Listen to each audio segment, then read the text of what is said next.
ሰላም ጤና ይስጥልኝ የተከበራችሁ የአውራምባ ታይምስ ተከታታዮች እንደምሰነበታችሁ በያላችሁበት ሰላምና ጤና እንመኝላችኋለን። ዛሬም እንደተለመደው አጫጭር መረጃዎች ከትግራይ ደርሰውናል። እነሱን እናቀርብላችኋለን። ዛሬ በዋናነት ትኩረት የምናደርግባቸው ርዕሰ ጉዳዮች ሶስት ናቸው። የትግራይ ሰራዊት የተለየ እንቅስቃሴ እንዳደረገ ተደርጎ ከትላንት ጀምሮ የሚሰራጭ በተለይ በማህበራዊ ሚዲያ ሰፊ ሽፋን የተሰጠው ርዕሰ ጉዳይ አለ። ስለዚህ ጉዳይ ነግራቸዋለን። ከዛ በተጨማሪ አቶ ጌታቸው ረዳና የካቢኔያቸው አባላት አንድ 5 የሚሆኑ የጊዜ አስተዳደሩ የካቢኔ አባላት እዚሁ አዲስ አበባ ለ3 ቀናት ቆይተው ነበር። ቆይታቸው ላይ ምን ይመስል ነበር፣ ከምን አይነት ኃላፊዎች ጋር በምን ጉዳይ ላይ ተወያዩ የሚልም እናቀርብላቸዋለን። ከዛ በተጨማሪ የተፈጠረው የጸጥታ ድባብ አለ፣ ስጋት አለ ህዝብ ውስጥ። ይህ ትላንትና ሲሰራጭ የነበረው መረጃ መነሻ በማድረግ ህዝብ ውስጥ ሌሊት ስጋት ነበር። በተለይ በመዲናዋ መቀለ ሰዎች ስጋታቸውን ሲገልጹ ነበር። ምክንያቱም መረጃው በተለያዩ በማህበራዊ ሚዲያ አማራጮች ሲቀርብ እና መሬት ላይ ያለው ነገር ትንሽ የመጋነን አይነት ነገር አለው ሚዲያ ላይ ሲቀርብ እና እሱም በተመለከተ ብዙዎቹ ስጋታቸውን ሲገልጹ ነበር። በስልክም የተለያዩ ሰዎች ስናነጋግር ነበር። ከዛ ባሻገር ጀነራል ታደሰ ወረደ ባለፈው ከፕሬዝዳንት ጌታቸው ረዳ የተጻፈላቸው ደብዳቤ ነበር። በእርግጥ ያንን ደብዳቤ ሲጽፉ አቶ ጌታቸው አዲስ አበባ ነበሩ። ላለፉት 4 ቀናት አዲስ አበባ ነው የነበሩት። እሱም በተመለከተ ያው ብዙ ጊዜ በዜና ተገልጸዋል። ከዛ በኋላ የነበረው ድባብ ምንድን ነው? በተለይ በአንዳንድ ከተሞች ጀነራል ታደሰ ወረደ ስብሰባ ባደረጉባቸው ቦታዎች ከሽሬ ነዋሪዎች ጋር የነበሩ ነገሮችም በተወሰነ መልኩ ጠንከር ያለ ትችት ቀርቦባቸዋል። ወይም ለምንድነው የማትወርደው ወይ ምን እያደረክ ነው የሚል አይነት ትችት ነው የነበረው። እነዚህን ነገሮች እናቀርብላቸዋለን። እንግዲህ ዋናው የመጀመሪያው ጉዳይ የትግራይ ሰራዊት እንቅስቃሴ እያደረገ ነው፣ የተለየ እንቅስቃሴ እየተደረገ ነው። ከዛ ማለፍ ሲል ነገር አንዴ ቀርታ ከዛም አለፍ ሲል በአንዳንድ ወገኖች ሲገለጽ የነበረው መፈንቅለ መንግስት ሙከራ እየተደረገ ነው የሚል ነው የነበረው በማህበራዊ ሚዲያ የነበረው ዘመቻ። እንግዲህ መፈንቅለ መንግስት የሚለው አገላለጽ እኛ ሚዲያ ላይ ስለሆነ ያለ ነው። ፎርማሊ ምንድነው የሆነው ነገር የሚለውን ነገር ፎርማል አገላለጽ ነው የምንጠቀመው። ምክንያቱም ሁለቱም በአቶ ጌታቸው እና ጊዜ አስተዳደር ማነው በአቶ ጌታቸው የሚመራው ጊዜ አስተዳደር እና ህወሓት ጽህፈት ቤት በዋናነት ጉባኤ ያደረገ የሚባለው በዶክተር ደብረጽዮን የሚመራው ህወሓት መካከል ያለው ልዩነት በጣም ይፋ የሆነ ከመጣ በኋላ ባለፈው ጥር 15 ወይም ደግሞ በፈረንጅ አቆጣጠር ጃንዋሪ 23 የትግራይ ሰራዊት አንድ ውሳኔ አስተላልፎ ነበር። በጣም አወዛጋቢ የሆነ ውሳኔ ነው። በጣም ያነጋገረ የበርካታ ሚዲያዎች በአገር ውስጥም በውጭም ያሉ ሚዲያዎች መነጋገሪያ የሆነ አንድ ውሳኔ ወስኖ ነበር። ይህ ውሳኔ 13 ነጥቦች ያሉት ውሳኔ ነው።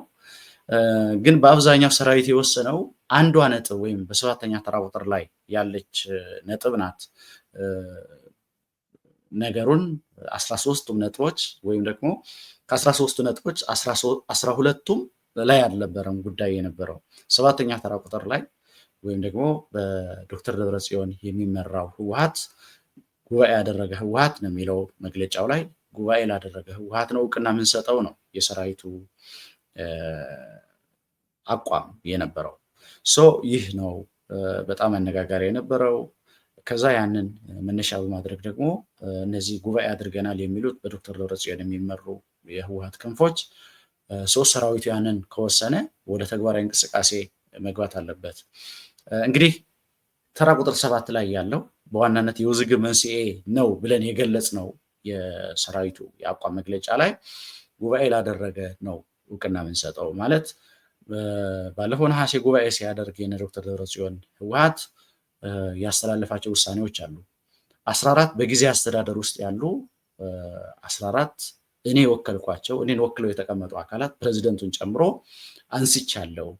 በምትካቸው ደግሞ እነ እከሌ ተመድበዋል በሚል ሰው መመደቡን እናስታውሳለን፣ ከፕሬዚደንቱ በስተቀር። ምክንያቱም ፕሬዚደንቱ ከፌዴራል መንግስት በሚደረግ መግባባት ወይም በሚደረስ ስምምነት ስለሆነ መደረግ ያለበት ያንን ውሳኔ ወስኖ ነበር በጉባኤ። ከዛ ቀጥሎ እንግዲህ ጉባኤ ላደረገው ነው እውቅና የምንሰጠው ሲል ሰራዊቱ ያንን ተግባራዊ ይደረግልኝ የሚል እንቅስቃሴ በነ ዶክተር ደብረጽዮን በኩል ጥያቄ ቀረበ ማለት ነው። በተለያዩ ዞኖች በተለያዩ ወረዳዎች ያ ነገር ሲቀርብ ነበር። ከዛ በኋላ እንግዲህ ያየነው ነገር ምንድነው? አንዳንድ እንቅስቃሴዎች ነበሩ፣ ግን በዋናነት የሚቀዱት እነዚህ እንቅስቃሴዎች በሙሉ ሰራዊቱ ጥቅምት 15 ከወሰነው ውሳኔ ጋር ተያይዞ የሚደረጉ እንቅስቃሴዎች ናቸው። በዚህ መሰረት በትናንትናው ዕለት አንዳንድ እንቅስቃሴዎች እንደነበሩ ሰምተናል። አዲግራት አካባቢ በተለይ ጀነራል ማሾ በየነ የሚያስተዳድሩት ወይም ደግሞ የእሳቸው አርሚ ያለበት አካባቢ ነው አንዱ ጥያቄ የነበረው።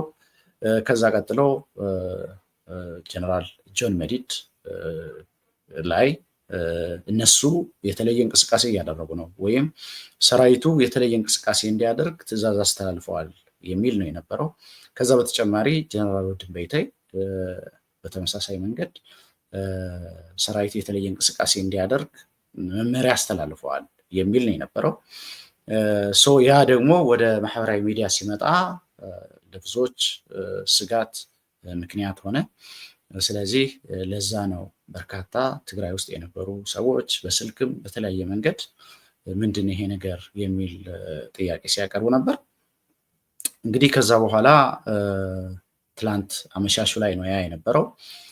ምንም የተለየ እንቅስቃሴ አልተደረገም። ሌሊት አጋጣሚ ሆኖ ፕሬዚደንት ጌታቸው አዲስ አበባ ነው የነበሩት ቀደም ብዬ እንደገለጽኩት ላለፉት 4 ቀናት። ዛሬ እኩለ ቀን ነው ወደ አዲስ አበባ ወደ መቀለ የተመለሱት። ዛሬ እኩለ ቀን በ6 ሰዓቱ በረራ ወደ መቀለ ከተመለሱ በኋላ የተፈናቃይ ተወካዮች ጽህፈት ቤታቸው ላይ አግኝተዋቸዋል። ያው የእሳቸውን መምጣት ነበር የሚጠብቁት። የምናደርገው ውይይት በግልጽ በሚዲያ ይቅረብ በሚልና ተወካዮች ብቻ ባሉበት ነው የምንነጋገረው በሚል አቶ ጌታቸው ያው የሚዲያዎች የግድ መግባት የለባቸውም የሚል ጥያቄ ነው ያቀረቡት። የተፈናቃይ ተወካዮች ግን ሚዲያ ባለበት በግልጽ መነጋገር አለብን። ፕሬዚደንት ከሆንክ ውሳኔ ስጠን። በተደጋጋሚ ሰላማዊ ሰልፍ አድርገናል፣ የተለያዩ እንቅስቃሴ አድርገናል፣ ግን መፍትሄ ልናገኝ አልቻልንም የሚል ነው በዋናነት የነበረው ጥያቄው። ዛሬ ተመልሰዋል ወደ መቀለ አቶ ጌታቸው። ነገር ግን ባለፉት 4 ቀናት አዲስ አበባ ነው የሰነበቱት። አቶ ጌታቸው ብቻቸውን አይደሉም። ከእሳቸው ጋር የካቢኔ አባላት የጊዜ አስተዳደር የካቢኔ አባላትም ነበሩ። ከነሱ መካከል አቶ በየነ ምክሩ፣ ፕሮፌሰር ክንደያ ገብረሕይወት እንዲሁም ደግሞ በቅርቡ በአቶ ጌታቸው የመቀለ ከንቲባ እንዲሆኑ የተሾሙት አቶ ብርሃነ ገብረ ኢየሱስ እና የክልሉ የመድኃኒት ቁጥጥር ባለስልጣን ኃላፊ የሆኑት አቶ ጣዕመ አራዶም፣ እነዚህና ሌሎች በስም ያልታወቁ ወይም ደግሞ ስማቸውን ለጊዜው ያላወቅናቸው 2 የካቢኔ አባላት ጋር እዚሁ አዲስ አበባ ነው የሰነበቱት። በዚህ ቆይታቸው ከፌዴራል መንግስት ኃላፊዎች ጋር ተነጋግረዋል። ጠቅላይ ሚኒስትሩን ጨምሮ ከፌዴራል መንግስት የጸጥታ ኃይሎች ጋር ትግራይ ስላለው ሁኔታ ተወያይተዋል። እንግዲህ ምን አይነት አቋም እንደተያዘ በሂደት የምናየው ነው የሚሆነው። ይህንን ስብሰባ ካደረጉ በኋላ ዛሬ እኩለ ቀን ላይ ወደ መቀለ ተመልሰው ሄደዋል አቶ ጌታቸው፣ ቀደም ብለን እንደገለጽ ነው። ይህን ነው የሚመስለው። ከዚህ በተጨማሪ የጊዜያዊ አስተዳደሩ የሰላምና ጸጥታ ክላስተር አስተባባሪ የሆኑት ምክትል ፕሬዚደንቱ ጀነራል ታደሰ ወረደ በተለያዩ ከተሞች ስብሰባ ሲያደርጉ ነበር። አንዱ እንግዲህ ጀነራል ታደሰ ያው ከአቶ ጌታቸው የተጻፈላቸው ደብዳቤ ነበር። ምንም አይነት የወታደራዊ እንቅስቃሴ መደረግ የለበትም የሚል ነው የነበረው። ደብዳቤው የተጻፈው ለጀነራል ታደሰ ወረደ ቢሆንም በግልባጭ እንዲያውቁት ተደርጓል። ለክልሉ የሰላምና ጸጥታ ቢሮ ኃላፊ ለጀነራል ፍስሐ ኪዳኑ ወይ ፍስሐ ማንጆስ።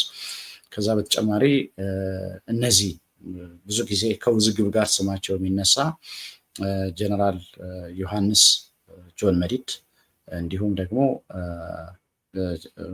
ሜጀር ጀነራል ማሾ በየነ ለነሱም በግልባጭ እንዲያውቁት ተደርጓል። ያ በሆነበት ሁኔታ ጀነራል ታደሰ ወረደ ደግሞ ህዝብ ሲያወያዩ ነበር። በተለይ በሽሬ ከተማ ነበር ህዝብ ሰብስበው ያወያዩት። በዚህ ውይይታቸው እንግዲህ ጠንከር ያለ ጥያቄ ተነስቶባቸዋል። በአብዛኛው እዛ ላይ ጠንከር ያለ ጥያቄ ሲያነሱ የነበሩት የአቶ ጌታቸው ተቀናቃኝ የሆኑት የዶክተር ደብረጽዮን ደጋፊ የሚመስሉ ሰዎች ናቸው በአብዛኛው አስተያየት ሲሰጡ ነበር። እዚህ ላይ የተጠቀሰው ምንድነው ለምንድን ነው ወይ ኃላፊነትን አስረክም ወይም ደግሞ ሰራዊት የወሰነውን ማስፈጸም አለብህ የሚል ነው የነበረው። ያው ቪዲዮዎቹ አሉ፣ ግን ያው በትግርኛ ነው የነበረው። ግን በዋናነት ጠንከር ያለ ትችት በጀነራል ታደሰ ላይ ተሰንዝሯል። የውሳኔ ሰው አይደለህም፣ የማስታመም አይነት ስራ ነው እየሰራ ያለው። ሰራዊቱ በግልጽ የወሰነው ውሳኔ ይታወቃል። ያ ውሳኔ ወደ ተግባር መግባት አለበት፣ አንተ ግን ያንን እያደረግክ አይደለም የሚል ነው። እንዲሁም ደግሞ በተለያየ መንገድ ያው ትችቱ በጣም ጠንከር ያለ ነው የነበረው። ስለዚህ ጀነራል ታደሰ ወረደ ከዛ በኋላ ወደ መቀለ ከተመለሱ በኋላ ያሉት ነገር አለ። ይህም አሁን ባለው ሁኔታ ከህዝቡ ጋርም የመቆራረጥ አይነት ነገር ነው፣ ከሰራዊቱ ጋርም እንዲሁም ደግሞ ከጊዜ አስተዳደሩም ጋር። እንግዲህ ጀነራል ታደሰ ወረደ ብዙ ጊዜ የሚነሳባቸው አንዱ ቅሬታ ምንድነው የውሳኔ ሰው አይደሉም የሚል ነው።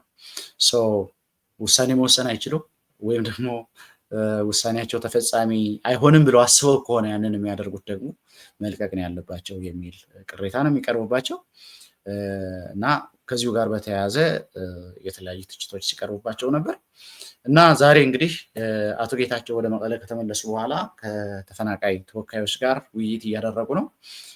ይህን ቀረጻ እስካደረግንበት ሰዓት ድረስ ውሳኔው ምን እንደሆነ አልታወቀም። ያው በተደጋጋሚ የፕሮሚስ ችግር የለባቸውም አቶ ጌታቸው። ብዙ ጊዜ ቃል ይገባሉ፣ በአጭር ጊዜ ውስጥ ትመለሳላችሁ ይሏቸዋል። እነዚህ ተፈናቃዮች ግን ሁሌም ያው ተመሳሳይ ጥያቄ ነው የሚጠይቁት። 3 ጊዜ ሰላማዊ ሰልፍ አድርጓል። 4ኛ ደግሞ አጠቃላይ ሌሎች የህብረተሰብ ክፍሎች በተገኙበት በተለያዩ የትግራይ ከተሞች የአክል ወይም ደግሞ በቃ የሚል ወይም ኢናፍ የሚል መፈክር ያለው ሰልፍ አድርጓል። እንደዛም ሆነ ግን መፍትሄ መምጣት አልቻለም። ዛሬ አቶ ጌታቸው እንዲያገኙ ወደ ደጀን ወይም ደግሞ የትግራይ ፕሬዚደንት ጽህፈት ቤት ያመሩት ተወካዮች ከጠዋት ጀምሮ ሲጠብቋቸው የነበሩት አቶ ጌታቸው ምሳ ሰዓት ላይ ተመለሱ ወደ መቀለ። አሁን እንግዲህ ስብሰባ ላይ ነው ያሉት። ይህንን ቀረጻ በምናደርግበት ሰዓት ውሳኔው ምን ይሆናል የሚለውን ነገር አያይዘን የምናቀርብላችሁ ነው የሚሆነው። እንግዲህ ከሞላ ጎደል እነዚህ ናቸው። በተለይ ከሰራዊት እንቅስቃሴ ጋር ተያይዞ ህዝቡ ውስጥ የተፈጠረው ስጋት በጣም አሳዛኝ ነው። ሁሌም አንድ አይነት ሁሌም ቪሸስ ሰርክል ያሳዝናል። ግን ያው ስጋቱ የነበረው በማህበራዊ ሚዲያ በጣም ተጋኖ ስለቀረበ ነው በትናንትናው ዕለት። ከዛ በተረፈ ግን ምንም የተለየ እንቅስቃሴ እንደሌለ ነው ያረጋገጥነው። ግን በእነዚህ ሁለቱም ቡድኖች እንግዲህ ደጋፊዎች አሏቸው። አንዱ መፈንቅለ መንግስት ነው እየተደረገ ያለው። መንግስት ሁሉንም ነገር ሞኖፖሊ ኦፍ ቫይለንስ ተቆጣጥሮ ሁሉንም ነገር መቆጣጠር አለበት የሚል ነው። ከዛ ቀጥሎ ደግሞ በእነ ዶክተር ደብረጽዮን በኩል ያለው በአብዛኛው በተለያዩ ዞኖች እና ወረዳዎች ላይ ያሉ ተወካዮች ደግሞ በተለያዩ ስብሰባዎች የሚያቀርቡት ጥያቄ የሰራዊት ውሳኔ ተግባራዊ ይሁን የሚል ነው እና እንዲህ አይነት ጥያቄዎች እየቀረቡበት ባለው ሁኔታ ነው ትላንት እዚህ ቀደም ብለን የገለጽነው ድባብ የተፈጠረው። ዛሬ ደግሞ አቶ ጌታቸው ከመመለሳቸው ጋር ተያይዞ ምን የተለየ ነገር ይፈጠራል፣ ምን አዲስ ነገር ይኖራል የሚለውን ደግሞ በቀጣይ ይዘንላችሁ እንቀርባለን። ዛሬ የመጣሁት እችን አጭር መረጃ ለማቅረብ ነው። አብራችሁን ስለቆያችሁ በጣም አመሰግናለሁ። ሰላማችሁ ይብዛ። እንግዲህ በቀጣይ ሌላ መረጃ ይዘንላችሁ እንቀርባለን። ሰላም